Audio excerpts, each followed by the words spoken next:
கொடுக்கிற மனுவை படிச்சு பார்த்து இதில் என்னென்ன இருக்கின்றது என்பதை எல்லாம் ஆய்வு செய்து உரிய நடவடிக்கை எடுப்பதாக தெரிவிச்சிருக்கார்.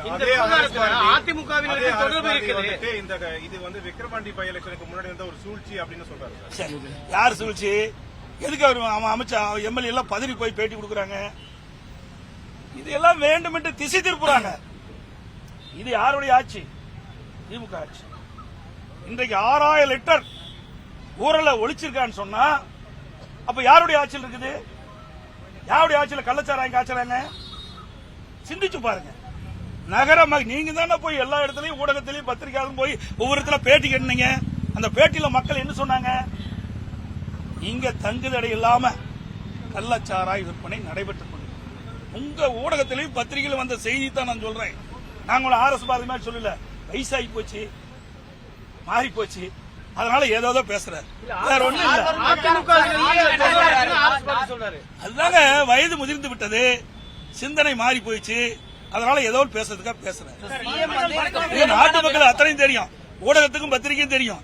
நீங்க தாங்க வெளிச்சத்துக்கு கொண்டாந்தீங்களா இல்லையா? நீங்க ஒளிபரப்பு செய்தி உண்மையா பொய்யா?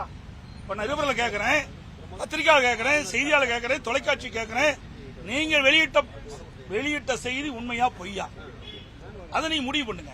நீங்க நாட்டு மக்களுக்கு உங்களுடைய தொலைக்காட்சியின் மூலமாக காட்டினீங்களா? அதைத்தான் நான் திருப்பி சொல்றேன்.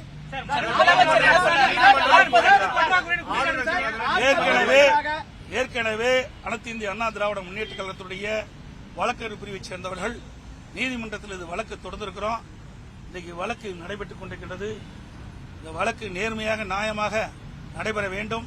அதற்காக சிபிஐ விசாரணை வேண்டும் என்று கேட்டுக்கிறோம். அதற்கு நியாயம் கிடைக்கும் என்று எதிர்பார்க்கின்றோம். தமிழக அரசு இன்றைய முதலமைச்சர் ராஜினாமா செய்யும். முதலமைச்சர் என்ன சொல்றாருன்னா, அந்த மலைப்பகுதியில் கள்ளச்சாராயம் காய்ச்சப்படுவதாக அந்த பகுதி மக்கள் குற்றம் சாட்டுறாங்க. நமது ஆட்சி காலத்தில் அது போன்ற விவகாரங்கள் அங்க நடைபெற்றதா? நம்ம என்ன நடவடிக்கை? என்ன ஆதாரம் இருக்குது? நீங்க சொல்றீங்க என்ன ஆதாரம் இருக்குது? 40 ஆண்டு காலம் என்ன ஆதாரம் இருக்குது? ஆதாரத்தோட கொடுக்குறாங்க. அப்படி இருக்கிற பொதுமக்கள் தகவல் தெரிவிச்சிருக்கணும்ல. ஆனா எங்களுடைய சட்டப்பேரவை உறுப்பினர் அந்த கள்ளக்குறிச்சி மாவட்டத்தில் கள்ளக்குறிச்சி சட்டமன்ற தொகுதிக்கு உட்பட்ட பகுதியில் கள்ளச்சாராயம் அமோகமாக விற்பனை செய்யப்படுகிறது, போதைப்பொருள் நடமாட்டம் அதிகமாக இருக்கின்றது, இதனால் மக்கள் பாதிக்கிறாங்க அப்படின்னு 29/3/2023 அன்று இன்றைக்கு கவன ஈர்ப்பு தீர்மானத்தை கொண்டு வருவதற்கு பேரவைத் தலைவர்கிட்ட கொடுத்தார். அதையும் நிராகரிச்சுட்டாங்க. அப்பொழுதாவது இந்த அரசு விழித்துக் கொண்டு சட்டமன்ற உறுப்பினர் கொடுத்திருக்கிறாங்களே அந்த கவன ஈர்ப்பை எடுத்து அந்த கவன ஈர்ப்பிலே இன்றைக்கு ஒரு விவாதம் நடைபெற்றிருந்தால் செய்தி போய் தடுத்திருக்கலாம். அதுக்கு பிறகு இந்த சம்பவம் நடைபெறுவதற்கு ஒரு 5 நாட்களுக்கு முன்பு தொலைபேசியின் வாயிலாக மாவட்ட காவல்துறை கண்காணிப்புடன் பேசுறார். இன்றைக்கு கள்ளக்குறிச்சி சட்டமன்ற தொகுதியில கள்ளச்சாராயம் அதிகமாக விற்பனை செய்யப்படுகிறதை தடுத்து நிறுத்துங்கள் என்று. அதற்கு பிறகு அன்றைய தினம் சம்பவம் நடந்த காலையில நேரிலே பார்த்திருக்காரு.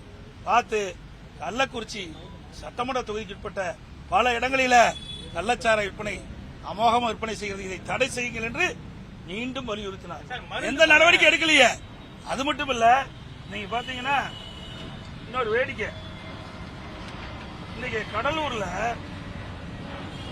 கடந்த ஏப்ரல் மாதம் இறுதியில கடலூர் மாவட்டம் ஸ்ரீ முஷ்டம் காவல் நிலைய எல்லைக்கு உட்பட்ட அந்த பகுதியில் கண்டியாகுப்பம் யேசுதாஸ் என்பவர் தன்னுடைய பகுதியில் கள்ளச்சாராயம் விற்கப்படுவதாக அங்கு இருக்கின்ற காவல்துறை ஆய்வாளருக்கு புகார் கொடுக்கிறார். உடனே காவல்துறை ஆய்வாளர் யார் கள்ளச்சாராயம் விற்கிறாங்களோ அவருக்கு தகவல் கொடுக்கிறார். உடனே கள்ளச்சாராய வியாபாரி இந்த யேசுதாஸை தாக்க போறார். பயந்து ஓடி போய் ஒளிஞ்சுக்கிட்டார். அப்ப மீண்டும் அவர்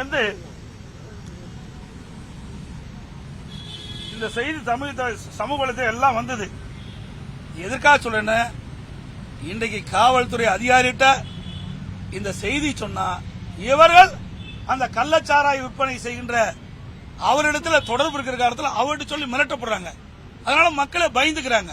அது மட்டும் இல்ல, இன்னொன்னு வேடிக்கையான சமாச்சாரம். இப்படிப்பட்ட ஸ்ரீ முஷ்டம் காவல் நிலையத்தில் ஆய்வாளராக இருந்த இவர் இப்ப கள்ளக்குறிச்சி நகரத்துக்கு ஆய்வாளராக போட்டிருக்காங்க. நேற்று தினம் பதவி ஏற்றிருக்காரு. திருடங்கையிலேயே சாவி கொடுத்த மாதிரி.